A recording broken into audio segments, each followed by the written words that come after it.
Hello everyone, today we will talk about how to fix or how to solve the problem of storage on Uber app. You will click on settings. In this page you can click on apps, default apps, app settings. On above you can search about Uber app and you will enter here. Then you can click on first stop and you can click OK. After that, you'll enter to the window of storage. Here you can click clear cache.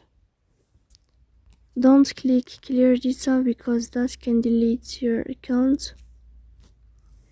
In the end, you can turn off your phone and you can turn on your phone again. So please don't forget to support us by like and